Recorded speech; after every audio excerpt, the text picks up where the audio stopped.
why we think all the time is because it gives us a sense that there's somebody in there. And that's comforting to us.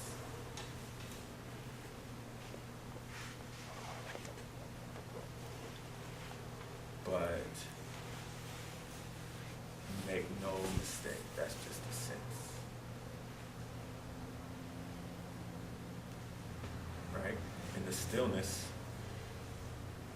like if the mind is not moving, if you're driving here and you're just in the stillness, it'll be like you're almost like a computer, a robot, just silent, peace, emptiness.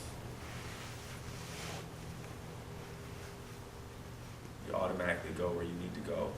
It's like if you could snap your finger, you know, the movies where people can snap their fingers or something happens where everybody's frozen.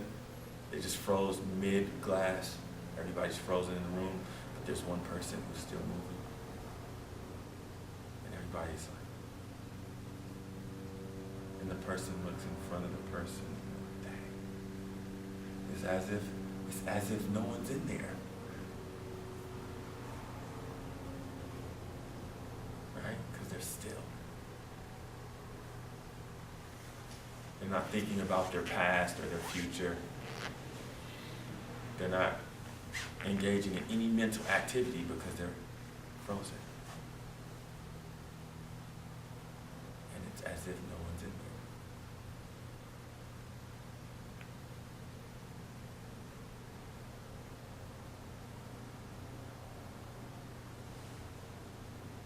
there. We are that neutral.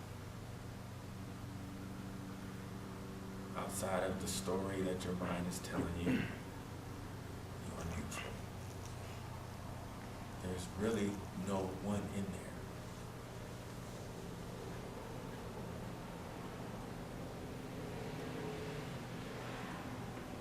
The mind manufactures a person, and then we live as that identity. And then that identity stays fresh because it never stops talking.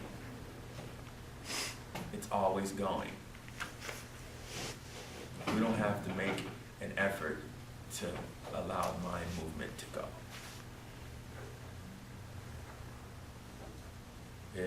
When I did a workshop earlier today, and the first thing we do is and we've been to several of the workshops. First thing we do is we say, okay, I do an exercise. And I say, on the count of 3, what we're going to do is we're just going to sit in the stillness and then allow our minds to do whatever it does. Don't interfere in any way, but just watch silently. Don't identify with the mind movement as if it's you thinking. Just stay anchored in the present moment. And then I say 1, 2, 3, and we sit. And most of the time, I'm in a group of people who have never heard of mindfulness or satsang or anything. They just show up. So when I say on the count of 3, watch your thoughts, and I say 1, 2, 3, the first thought they have is, am I doing this right? Should I have my eyes closed? They don't count those thoughts though. Those are the ones that sneak in. Right? Or, this is weird. How am I supposed to watch my thoughts? What am I supposed to do? You know, all these thoughts are coming. They're identified with these thoughts, so they don't realize that they're still doing the exercise. And then at the end of the exercise, I'll say, okay, so what did your mind do? And they're like, well, I didn't know what to think. I didn't know if I was doing it. I didn't know. And I was like, did you forget that you were doing the exercise? You know, yeah. I did. Many of them, they forget. Because as soon as the mind goes, it's as if it's like we fall asleep. in the mind movement, and now we're this thing, we're this being that we've always been. It's attached to a past. So satsang is fully aware of that identity, fully aware of that being, the ego. But we just come here to spend time, clock time, outside of it.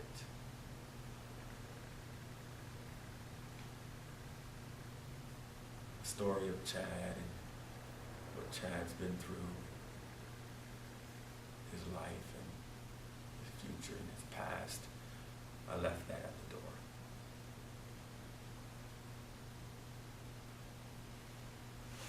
I come here empty.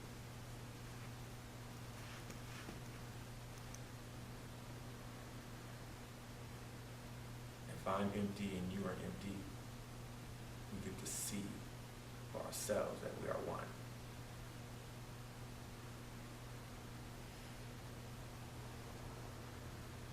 But we have to be empty.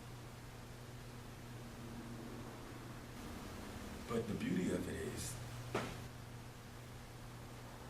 you don't have to believe, change your beliefs. That's not a prerequisite to awakening. All you have to do is realize that beliefs are just conditioning. You are a neutral being.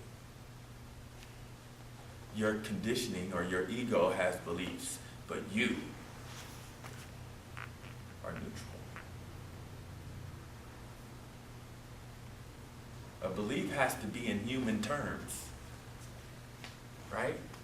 Anything you believe in has to be in human terms.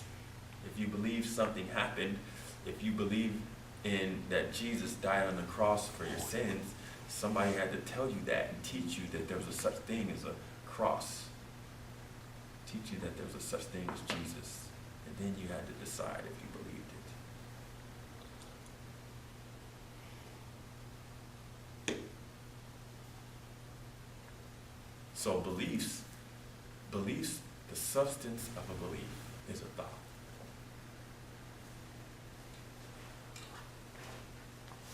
We come to satsang to transcend